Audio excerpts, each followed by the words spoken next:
Ok, dacă nu ești neapărat un Apple fanboy sau ești curios ce se mai întâmplă și în grădina celor de la Google, am astăzi pentru tine ecosistemul de la Google. Un Pixel 9 Pro XL, un Pixel Watch 3 și aceste Pixel Buds Pro 2 pe care le-am folosit pe toate în ultima perioadă. Le-am avut într-un test de anduranță, sunt împrumutate, se termină perioada de testare și am venit să vă dau totuși câteva impresii.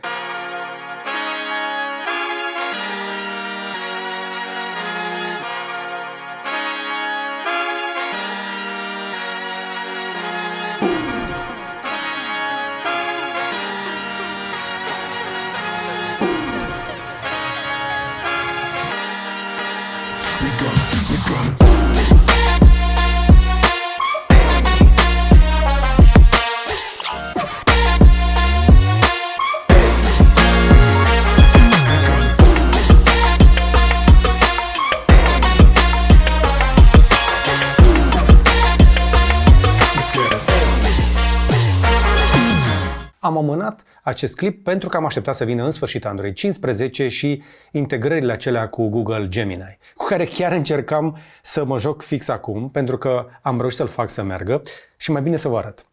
Hai să mă duc eu la Gemini. Can you speak Romanian? Nu, deocamdată nu. A încercat să vorbească românește și deja mi-a dat eroare. Este bătălie pe Google Gemini pentru că este cu adevărat bun. M-am jucat cu el zilele trecute, l-am rugat inclusiv să-mi cânte un cântec de noapte bună. Și este în stare să facă și chestia asta, dar o să mai încerc. Poți să-mi cânti un cântec de noapte bună? So I can't control media. El încearcă. În momentele în care serverele nu sunt supra-solicitate, o să facă o treabă excelentă. Google Gemini este foarte șmecher. Dacă ai un device cu Android, încearcă să-l folosești. S-ar putea chiar să-ți înlocuiască cu succes și Google Assistant. Acum depinde dacă folosești mai mult Smart Home. Mie îmi place pentru că pot să conversez cu Google și să dau căutări. Până mai recent nu-mi dădea decât răspunsuri de prin primăvară, dar mai nou face și căutări în timp real. Am văzut oameni care s-au jucat cu acest Gemini 2.0 care au dat acces la calculator și a început să scrie și linii de comandă și alte asemenea. Nu despre chestiile astea foarte profunde vom vorbi astăzi, pe mine mă interesează partea de ecosistem și dacă merită în 2024 să-ți iei telefon, ceas și căști de la Google. Și hai să zic pe șleau de la început că dacă îți dorești o experiență cât mai curată Google, da, o să-ți recomand oricând acest telefon. Este în continuare cel mai bun Android pur pe care l-am văzut. De când a venit Android 15, îmi place și mai mult. Și hai să-ți arăt doar câteva lucruri care m-au atras la el. Să și înregistrăm noi ecranul. După ce am făcut update-ul la Android 15, am observat că dintr-o dată parcă ecranul nu mai era la fel de rapid. După care mi-am adus aminte că trebuie să mă duc în setări, care, apropo, sistemul ăsta de carduri, de widgeturi, arată excelent și a fost un pic, foarte puțin îmbunătățit pe Android 15. Dacă mă duc aici la ecrane, afișare și atingere.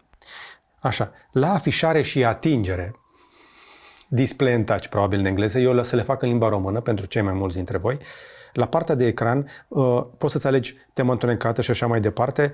Ce m-a interesat pe mine este că mie mi-a dispărut Smooth Display, coborâse în 60 de Hz și trebuie să-l reactivez, iar la partea de rezoluție și cei de la Google fac o chestie pe care am mai văzut-o pe parcursul anilor la Samsung.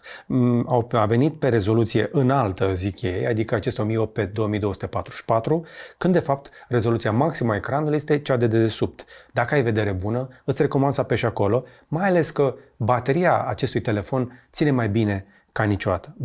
Ai dat, să zicem așa, cei mai mulți bani pe care îi cere Google pe un telefon, ai vrea să folosești la maximum tehnologia de pe el, pentru că îți iei un astfel de telefon pentru cel mai mare ecran, pentru cea mai bună baterie, cel mai bun procesor, cele mai bune camere, despre care am mai povestit, dar și despre partea de AI, care este integrată, vă spuneam, peste tot. În afară de Gemini, mai am inclusiv această căutare pe ecran, trebuie doar să țin apăsat tare pe bara de jos și apoi încercuiesc ce mă interesează și este acest Circle to Search. Este o chestie patentată de cei de la Google, apropo. Ceilalți care o folosesc nu pot să-i spună fix la fel, dar orice vei vedea pe ecran poate fi căutat rapid. Este practic o implementare la nivel de sistem al lui Google Lens, despre care am mai vorbit. Însă, lucrurile cu adevărat interesante încep să se întâmple mai ales atunci când începi să faci fotografii și dacă te duci la poze, Uite, spre exemplu, astea sunt niște filmări pe care le-am făcut când am fost în Chișinău, fotografiile pe care, iar și filmările pe care le-am făcut acolo. La partea de filmare, camera este excelentă. Uite-te numai cum arată imaginea asta, de zici că e filmată dintr-o dronă, este filmată pe Zoom 5X. În continuare, telefonul ăsta face poze și filmări foarte, foarte bune. Mai degrabă, în anumite scenarii de utilizator obișnuit. Ce mă încurcă pe mine însă este că filmările nu sunt întotdeauna bine focalizate. Parcă ar mai fi ceva de îmbunătățit acolo. Pe poze stă foarte bine în toate condițiile de iluminat. Și apoi poți să te duci la fiecare poză și să faci și la video, dar mai ales la poze. În galerie vei avea acces iarăși la lens, dar când te duci pe editează, partea de editare este mai bună ca niciodată. Asta este una dintre chestiile la care ecosistemul Google este superior celui de la Apple. Trebuie să recunoaștem, aplicația de poze de pe iPhone este slăbuță. Putem fi de acord, e un pic slabă, suportă îmbunătățire. Însă ai aici sugestii de AI, ai sugestii de filtre, însă odată ce începi să intervii, ai chestii destul de avansate direct în telefon. Și, încă o dată, asta este o chestie la care Google performează bine în continuare. Nu aș vrea să mă lansez într-un review complet, pot doar să-ți confirm că în continuare bateria ține cel puțin o zi, este excelent și pe conectivitate, n-am mai întâlnit probleme de conectare nici la Wi-Fi, nici la date. Iarăși o chestie în plus, mai bună decât de pe iPhone-ul pe care îl mai folosesc eu, este că mă pot conecta la hotspot-uri aproape instantaneu. Când descoper o rețea Wi-Fi nouă, mă duc, dau pe ea și mi se deschide imediat pop-up-ul de hotspot. Pentru cei care călătoresc destul de mult, cu un iPhone poate fi frustrant în continuare să te duci în vacanță sau pe un aeroport, să încerci să intri pe Wi-Fi și după ce te conectezi la acea adresă Wi-Fi, durează minute întregi, iar uneori nu reușești nici măcar după câteva minute să te conectezi la acel hotspot. Pur și simplu telefonul tău nu vrea să deschidă pagina de login. Pe un Android chestia asta nu am întâlnit-o ca problemă, deci funcționează foarte bine. Acum, telefonul este chestia pe care o să o folosești cel mai des, iar husa asta pe care o vezi îl va proteja foarte bine. Este un telefon mare și destul de greu și destul de gros. Este un bar phone în toată regula. Este frumos și așa. Însă eu l-am folosit doar în husa asta și toată lumea a apreciat-o. Are alcantara la interior și silicon. Recomand husa asta atunci când îți iei un Pixel 9 Pro XL, dacă alegi așa ceva. Din nou, nu e obligatoriu, fiecare o tărăște, da, pentru banii lui. Canturile sunt însă lucioase și, evident, vor suferi la contact. Dar, dacă ți era dor de acest aspect de telefon lucios, glossy, încă l-ai pe un telefon care, eu am mai zis chestia asta, arată ca un iPhone cu Android. Ok, hai că am vorbit destul despre... Ea încă înregistrează foarte tare. Deci chiar și după blocarea ecranului a continuat înregistrarea.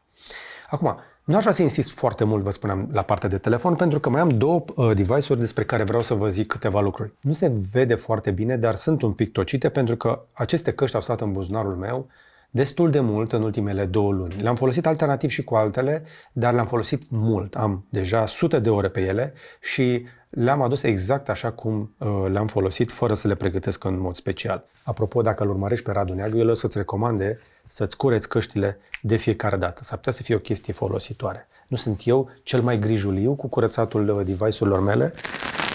Tricourile astea de la GB sunt dintr-un bumbac așa de bun încât pot să fac și așa ceva. Asta este o problemă la căștile astea, stând tot timpul în urechi, se vor încărca cu umezeală și cu grăsimi și va trebui să le întreții destul de mult și devin destul de alunecoase pentru că sunt mici. Prima problemă pe care o să o descoperi la căștile astea, dincolo de orice specificații, este că da, cutiuța asta arată foarte fain, este o piesă drăguță, este ca o piatră din aia șlefuită pe care ai găsit-o pe plajă. Odată ce le-ai deschis, vei descoperi însă niște căști mici. Acum, conceptul celor de la Google pentru aceste căști este destul de bun, pentru că funcționalitatea lor este ok. Adică în momentul în care iau casca asta și o bag în ureche, o să-și găsească poziția destul de rapid. Dacă nu-mi convine, nu trebuie decât să mai învârt un pic și se va înșuruba într-un fel și mai bine. Eu acum o am pe transparență, apropo, ca să mă pot auzi, pentru că ele izolează acustic doar prin faptul că le-ai băgat în urechi. Așadar, nu sunt ca AirPods-urile sau free clip-urile de la Huawei, care stau pe ureche și lasă să se audă pe lângă. Acestea sunt niște căști wireless pe care o dată băgate în urechi. Dacă mai vrei să auzi ce se întâmplă în jurul tău, vei avea nevoie de modul de transparență. Adică, dacă lucrezi într-un birou, ești într-un spațiu în care vrei să auzi ce se mai întâmplă în jurul tău, nu vei folosi noise cancelling, ci modul de transparență ca să treacă sunetul prin ele și se aude la fel de bine ca și pe, trebuie să o spunem, AirPods Pro 1 și generația a doua. Acest pass-through, trecerea prin ele, este ok. Iarăși, nu e o chestie neapărat de specificație, e o chestie de feeling, dar pentru mine chestia asta funcționează pentru că dacă mai conduc sau sunt prin curte și fac lucruri, nu vreau tot timpul să fiu decuplat de la ce se întâmplă în jurul meu. E important să aud ce se mai întâmplă, dar atunci când vreau să aud doar muzica sau doar apelurile, aș vrea să pot comuta destul de ușor, apăs mai lung și în momentul acesta îmi aud vocea prin gât. Nu mai aud aproape nimic din ce se întâmplă în jurul meu și noise cancelling-ul este destul de puternic. Sper că nu vorbesc mai tare decât mai devreme, pentru că ăsta este un risc atunci când folosești noise cancelling. E ok așa, bun. Însă trebuie să spun că am folosit căștile astea și pe câteva zboruri, le-am folosit și în timp ce tundeam iarba, pentru că am mai prins câteva zile în care am putut să tund iarbă pe început de decembrie și se comportă excelent. Nu am nimic ce să le reproșez la partea de noise cancelling, câtă vreme stai liniștit la locul tău și nu te miști prea mult. În momentul în care începi să te miști, mesteci, alergi, te agiți, faci lucruri, încep să-și facă ușor loc în urechi. Tocmai de aceea, cei de la Google pun în cutie mai multe capișoane în acelea pe diferite dimensiuni. Te încurajez să le cauți pe cele potrivite pentru tine. Eu însă m-am încăpățânat să le folosesc cu capișoanele astea mai mititele. Nu le-am luat pe cele mai mari pentru că mi-am dorit să am totuși, să nu fixeze foarte mult și să nu transpir prea mult. Oricât de bune ar fi aceste căști, din punct de vedere tehnologic pentru wireless, ele rămân o problemă pentru canalul intraauricular. Orice medic orelist o să-ți spună că nu este sănătos să-ți bagi chestii în urechi acolo unde este tot timpul umed și este căldură și chestiile astea pot să pună niște probleme. Acum, ele sunt mici și cu cât sunt mai mici, cu atât sunt și mai ușor de pierdut. Și ăsta, iarăși, este din punctul meu de vedere un minus. Da, îmi place designul ăsta simplu și frumos de la Google. Arată drăguț. Niște fasolici, așa, niște chestii rotunde, elegante, discrete. Însă s-au concentrat prea mult pe aspectul ăsta de raft, de poză de produs și pe partea de utilitate le-a scăpat faptul că în viața reală trebuie să le poți apuca de undeva. Adică, da, le poți prinde, dar de multe ori mi-au scăpat din mână. Da? Stau decent în urechi până când încep să se miște, din mână îți scapă destul de ușor și apoi te apuci să le cauți. Și aici, când vine vorba de căutat, după ultimele update-uri, au început să poată fi găsite. Pentru că și eu le-am rătăcit odată, am căutat cutiuța de încăpiat și nu poți să cauți cutiuța, poți să cauți doar căștile. Și hai să vă arăt un pic cum arată meniul acesta, interfața de găsire. Iar aplicația este simplă și utilă. Acum, odată ce am deschis-o, nu s-a conectat automat, să dau conectează și le caută. Până nu deschid cutia, nu se conectează. Abia după ce am deschis cutia, se conectează și la carcasă și la căști. În momentul în care închizi, pur și simplu nu le mai găsește. Dacă îi dau pe găsește, cum îți găsești așadar căștile cu cutiuța închisă? Pentru că așa ar trebui să fie. Ok, dacă le-ai rătăcit, să zicem că astea sunt mai ușor de găsit. Nu întotdeauna. Dar dacă le scoți, ar trebui să începi să le poți găsi, nu? Și hai să le punem aici. Și acum o să înceapă din nou să le poată găsi. A detectat că nu ar mai fi în cutiuță și ar trebui să pot să le găsesc pe rând. Găsește. Hai, și mai tare. Și mai tare. Aș vrea și mai tare. Mai mult. Și dacă e gălăgie, cum le aud? Înțelegi ce zic? Poate cele din stânga? Poate cea din stânga? Deci, sunetul va crește progresiv, dar sunetul maxim la care se ridică nu este cel mai înalt. Este clar că folosesc tot difuzorul, folosesc partea de înalte. Chestia asta mai suportă un pic de îmbunătățire. Vestea bună este însă că acum poți să-ți găsești căștile câte vreme sunt scoase din cutiuță chiar și pe iPhone. Adică iPhone-ul meu le detectează acum ca pe niște AirTag-uri care mă urmăresc pentru că nu le-am adăugat în contul de Apple. M-aș bucura ca în cazul ăsta Apple să mă lase să le marchez ca fiind ale mele. Nu mă lasă decât să le dau o pauză, dar mă atenționează la fiecare călătorie că am niște Pixel Buds Pro 2 care mă urmăresc. Pentru că de când avem această comunicare mai bună între ecosisteme, îți poți urmări device-urile și cu un iPhone sau cu un Android când e vorba despre dispozitive conectate care au această funcție de Find My. O chestie utilă cu câteva mici neajunsuri.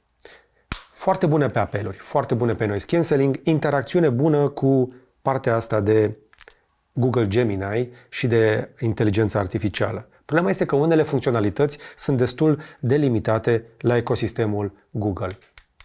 Apropo, chestia asta mă enervează și nu reușesc să-mi dau seama niciodată care e stânga și care e dreapta și prima oară le bag greșit. Uite, vezi? S-a prins magnetic aici, s-a prins magnetic aici. Dar dacă fac invers, se prinde magnetic și acum se închide.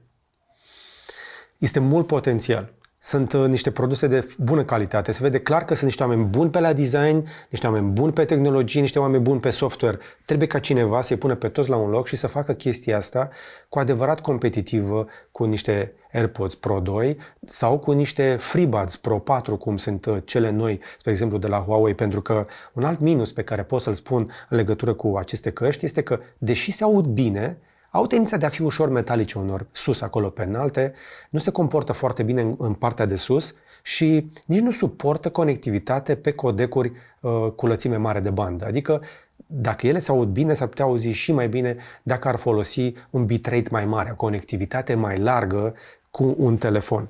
Dacă mă duc aici la Bluetooth, nu găsesc o opțiune de conectivitate îmbunătățită. Și e păcat.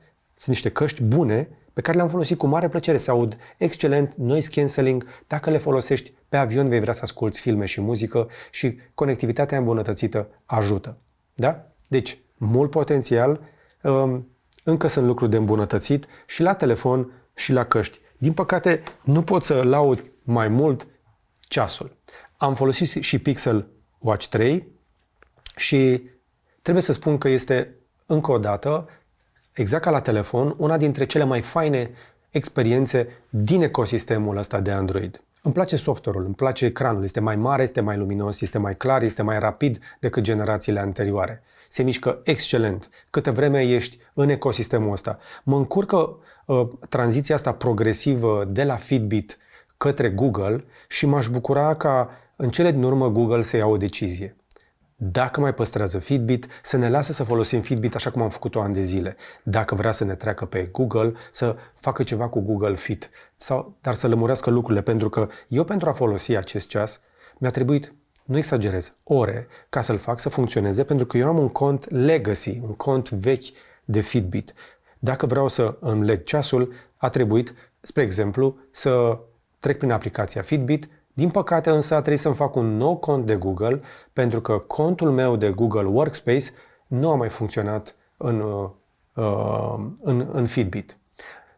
Aveam inclusiv un copil în familie pe care a trebuit să-i schimb contul, ca apoi să-mi pot comuta contul meu original la un cont Fitbit și nici măcar după mai multe încercări nu mi-a reușit să-mi trec contul meu Legacy la un cont Fitbit și la contul Fitbit apoi să-l fac cont Google ca să-mi pot folosi un ceas cu tehnologie Fitbit. De ce mă încăpățânez eu cu partea de Fitbit? Pentru că pot să-mi leg ceasul efectiv ca un dispozitiv inteligent, dar funcțiile cele mai avansate sunt în această aplicație, la care știu că lucrează și mulți programatori români care fac o treabă excelentă. Îmi place foarte mult interfața din aplicația Fitbit, care a avansat destul de bine. Uite, spre exemplu, ce elegant îmi arată cât de bine am dormit, antrenamentele, pașii din ziua respectivă și de fiecare dată când vreau să intru în detalii, graficul acesta este unul dintre cele mai faine pe care poți să le găsești într-o aplicație de tracking a sănătății. Îmi place inclusiv partea asta de etalon, îți arată cum ești față de alți oameni. Uite, partea de trezie. Mă bucură foarte tare că nu mă trezesc atât de mult. Sunt în zona de REM, de somn ușor și de somn profund în zonele OK. Am și media pe 30 de zile, sunt o grămadă de chestii folositoare aici. Solicitarea cardio este iarăși o chestie foarte interesantă și foarte bună pe aceste ceasuri, care, deși sunt făcute în colaborare și cu Samsung, Au multă tehnologie din casă de la Fitbit. Partea asta de know-how este încă foarte valoroasă acolo. Excelentă interfața asta. Doar 2 culori, simplu, elegant, curat. Multe informații aici și eu am mai zis chestia asta, vă încurajez dacă aveți ceasuri inteligente să le sincronizați constant într-o aplicație de monitorizare a sănătății, indiferent cum se numește ea, indiferent cum se numește producătorul, pentru că aceste modele de inteligență artificială, să le spunem, devin din ce în ce mai capabile și în curând le vom putea folosi cu adevărat ca niște antrenori de longevitate, să ne spună ce trebuie să îmbunătățim. Deja am câteva sfaturi pe aici pe acolo, spre exemplu am văzut la Garmin care îmi spune noaptea următoare s-ar putea să ai nevoie de jumătate de oră de somn în plus sau noaptea următoare poți să dormi mai puțin cu 20 de minute. Mi s-a întâmplat caz real ce vă zic acum. Pe măsură ce avansăm și stocăm astfel de date, le colectăm aici, s-ar putea să ne beneficiem și noi de ele. Pentru că producătorii oricum, într-un fel sau altul, le vor colecta. Important este ce e folositor pentru mine. Pe mine asta mă interesează. Indiferent cum se numește producătorul, să pot să colectez aceste date, dar să le pot face într-un mod cât mai intuitiv. Așadar, am folosit ceasul la sport. L-am folosit și pentru a dormi, după cum ați văzut, mi-am monitorizat somnul. Însă, cum stă ceasul ăsta pe mână și cât de ergonomic este? Păi, se închide așa și se bagă așa. Și este o metodă foarte bună de a-ți pune ceasul pe mână. Singura chestie este că țumburușul ăsta metalic, atunci când lucrezi cu mâna pe masă, îl mai atingi. Se zgârie laptopul. Problema este că riști să și zgâri un laptop cu el. În rest, partea de silicon este destul de bună. Trebuie să-ți găsești poziția, dar la cât de mult silicon e pe partea asta și cât de bine este gândit, fix țumburușul ăsta mă încurcă. Și mă mai încurcă un țumburuș. Mă încurcă țumburușul ăsta. Ia stai să-l deblochez. Tot timpul cere codul când îl scot de la mână. Dar odată ce l-ai pus pe mână și detectează pulsul, nu se va mai deconecta. Deci, observi ceva? Înțelegi ce vreau să zic aici? La sală este imposibil să nu faci chestia asta, da? Mi s-a întâmplat foarte des în timpul unui antrenament. Hai să vă și arăt un pic. Pentru interacțiune este foarte bună rotița asta, da? Acest Digital Crown. Îmi place inclusiv răspunsul haptic când rotesc, adică vibrează discret cât să-mi spună. Sunt o grămadă de chestii pe care poți să le faci de pe ceas. Poți să controlezi și device-uri din rețea. Chestia asta mi se pare foarte folositoare. Uite, spre exemplu, poți să primești un stream de la o cameră Nest. Dacă ai o cameră Nest, poți să o vezi direct aici. Sau telecomanda de televizor. Dacă ai un dispozitiv, un televizor cu Android, îl vei putea controla de pe ceas. Aici sunt o parte din chestiile de la mine de acasă pe care le vede în timp real prin internet. Eu pot să-mi pornesc și să-mi opresc mașina de cafea de pe ceas fără să am telefonul la îndemână, pentru că acest ceas se conectează și el la internet. Cu sau fără telefon. Și atunci, dacă am chestiile astea, ok, foarte nice, dar ce fac încă o dată dacă vreau să fac un antrenament? Hai să zicem că dau drumul la o activitate și am dat antrenament, îi dau play, începe antrenamentul și în timpul antrenamentului interfața arată ok. O să-mi ia pulsul, apoi îmi ia zona de calorii, o interfață curată, simplă, tot ce vrei. Problema este că în momentul în care încep să mă mișc, și mi s-a întâmplat de foarte multe ori în tot felul de poziții, ajung să întrerup antrenamentul atingând rotița. Nu se întâmplă tot timpul, dar în antrenamentele mai intense, cu siguranță se întâmplă. Mi s-a întâmplat de prea multe ori. Și este evident de ce. Rotița asta iese mult din gabaritul ceasului. Gramatica asta de design, șlefuit cu pietre, este foarte frumoasă. Combinațiile de culori. Uite și tu câtă atenție la aceste detalii. Este foarte estetic. Dar hai să ne concentrăm un pic și pe partea de utilitate. Pentru că rotița asta, dacă avea 2 protecții stânga-dreapta, ar fi făcut-o mai rezistentă la aceste atingeri. Știți ce e interesant? Că de cele mai multe ori nu dispare antrenamentul cu totul. Trebuie să mă duc doar să mai caut încă o dată. Vezi? El era aici. Nu se întrerupe întotdeauna. Apropo, poți să îl și blochezi, da, de aici. Dar se blochează doar atingerile de ecran. Pentru că dacă atingi și tu nu știi că ai făcut chestia asta, l-ai deblocat din nou. mi s-a întâmplat și chestia asta. Că știu că sunt oameni foarte pricepuți care o să-mi spună, puteai să-i dai blochează. Ok, dar puteam să nu fac doar chestia asta. Spre exemplu, tot printr-o atingere, în timpul antrenamentului, poți să ajungi 2 secunde, l-am deblocat, n-am văzut când s-a întâmplat chestia asta, pot să ajung să-mi și întrerup sau să-mi opresc antrenamentul. Nu se întâmplă doar pe ceasurile de la Google, se mai întâmplă și pe alte ceasuri. Tocmai de aceea, producătorii care sunt cu adevărat serioși când vine vorba de partea de sport, protejează aceste butoane. Nu vreau să vorbesc mai mult despre chestia asta, pentru că mai sunt lucruri importante pe care trebuie să vi le zic despre el.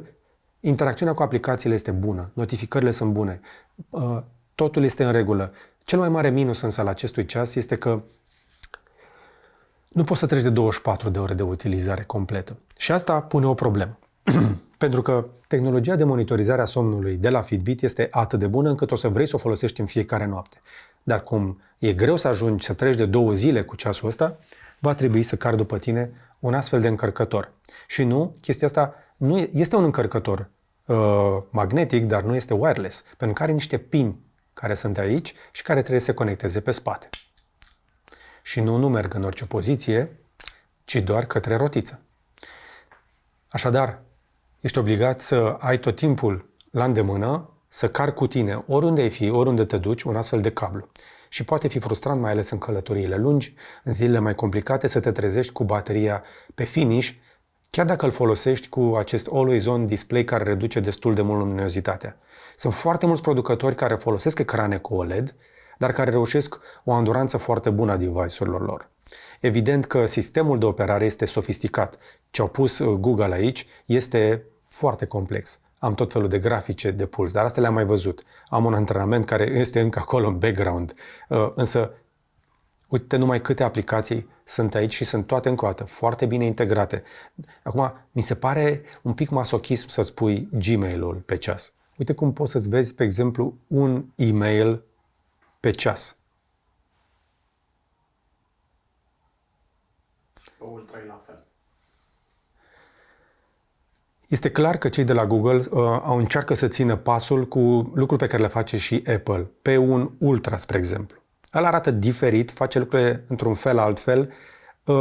Cu toate astea, nu știu dacă este o idee bună să ai atât de multe aplicații pe ceas. Cei mai mulți dintre noi își opresc oricum notificările pentru că sunt sătui să fie întrerupți de o vibrație sau de o notificare. Nu?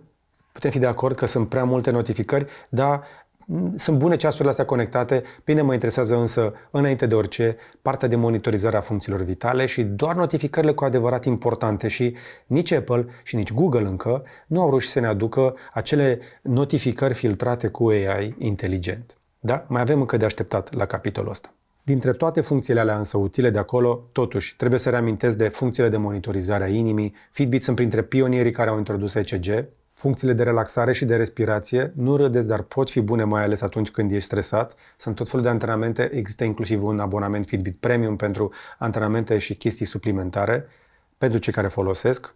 Dar și chestia asta, spre exemplu, de găsirea device-ului. Și iată, it ain't a bug, maybe it's a feature, dar telefonul nu sună în momentul ăsta. Exact ca la căști. O grămadă de idei bune, foarte mult software. M-aș bucura să am mai puține, dar care să meargă excelent. Uite, vezi? Ăsta este genul ăla de notificare de care ziceam. Bam! Mi-a venit o notificare, încă o notificare. Dacă ești genul care trebuie să țină pasul cu absolut toate notificările de pe WhatsApp, de pe Gmail, de pe aplicații conectate care pot trimite la ceas, ăsta este un ceas pe care pot să ți-l recomand. Din păcate însă Google încearcă mult prea mult să ofere un ceas foarte bine conectat, dar și un ceas de sănătate foarte bun. Din păcate însă nu am găsit un producător care să le poată rezolva pe amândouă, fără să sacrifice o parte din funcționalități și în niciun caz nu am găsit unul care să nu sacrifice multă baterie. Liderii rămân Apple și Google la acest capitol, dar alternativele de la Huawei sau de la Garmin, spre exemplu, sunt excelente pentru cei care se pot mulțumi cu ceva mai puține notificări, dar o baterie care să țină 2 săptămâni în loc de 2 zile. Am la final, hai să tragem câteva concluzii, câteva plusuri și minusuri așadar pentru telefon. În primul rând, Android 15 introduce animații mai fluide, un ecran mai luminos, baterie care ține mai multă vreme, Android 15, inclusiv cu private space și toate funcțiile alea pe care oamenii le-au cerut. Google promite și 7 ani de update-uri de software, iarăși o chestie importantă și eu cred că acest telefon poate fi un device de anduranță excelent. La capitolul minusuri, însă, din punctul meu de vedere, este că pleacă și ei, de fapt, nici măcar Apple nu mai pleacă pe versiunile de top de la 128 de giga de stocare. Și am verificat prețurile fix acum.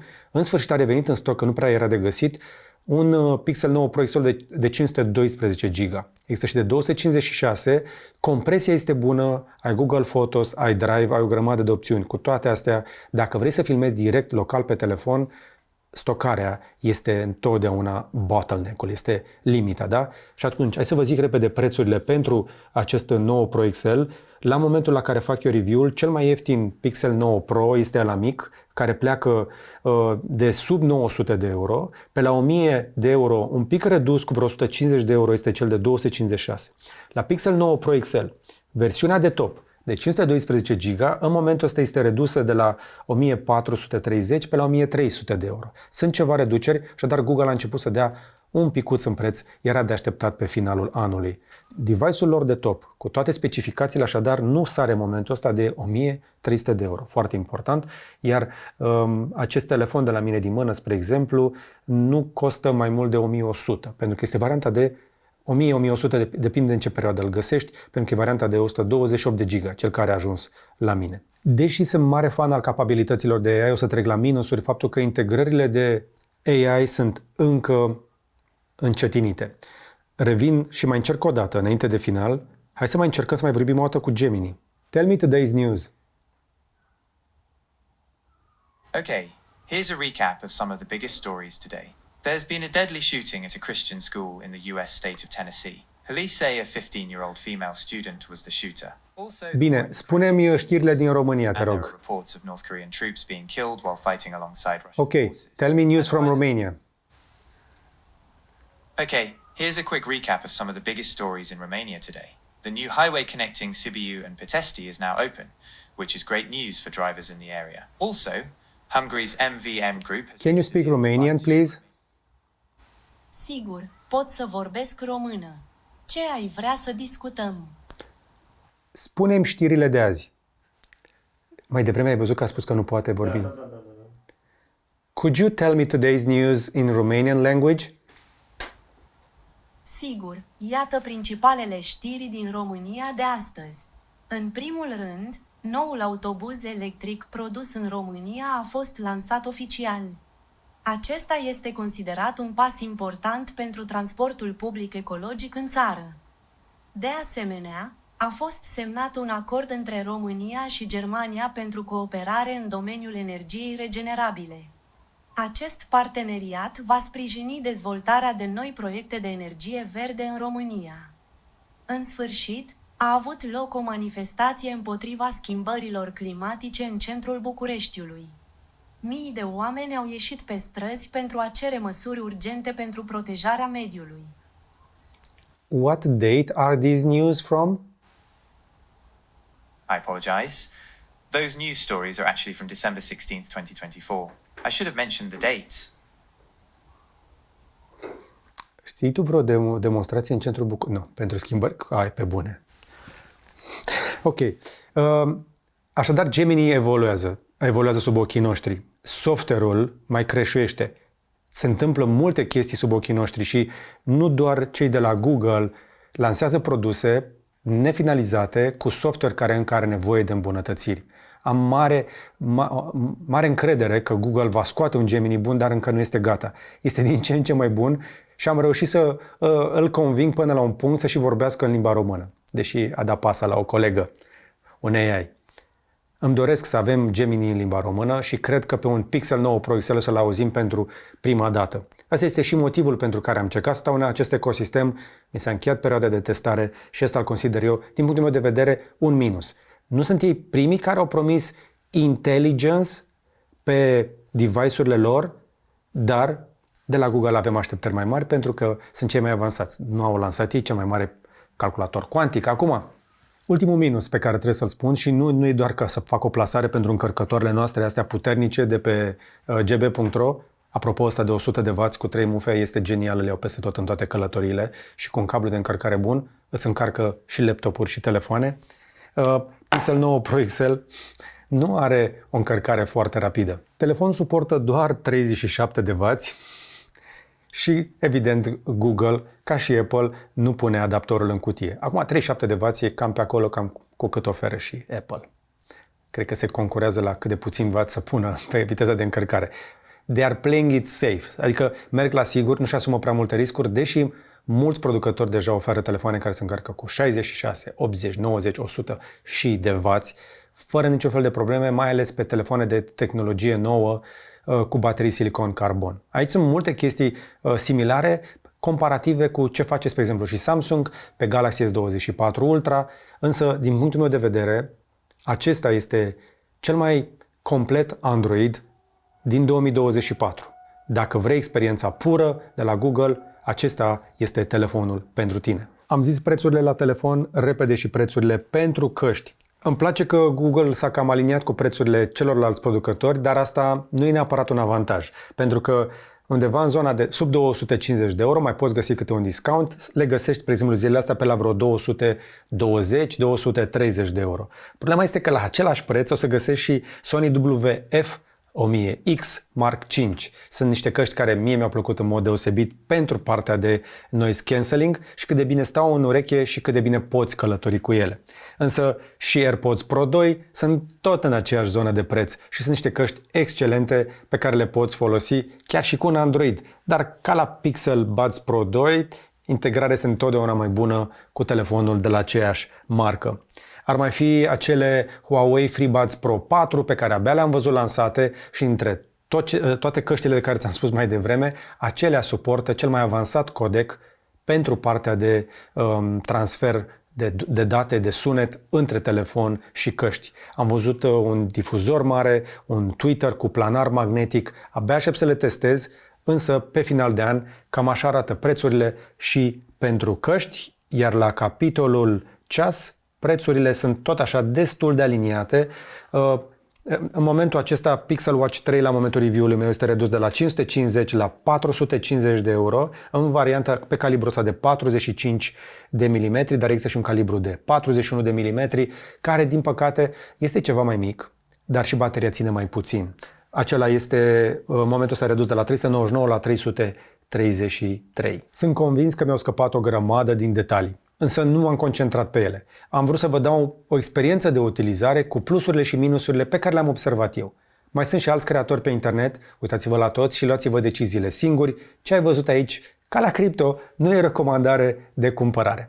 Decideți fiecare pentru banii voștri. Dar dacă ți-a plăcut ce ai văzut, dă un like, dă un share să vadă și un prieten care poate este interesat de aceste dispozitive și abonează-te dacă n-ai făcut-o deja, așa cum au făcut-o mulți alții înainte, cărora le sunt recunoscător. Le mulțumesc cel mai mult membrilor noștri abonați care ne susțin cu abonamentele lor lunare și până data viitoare să vă fie numai bine!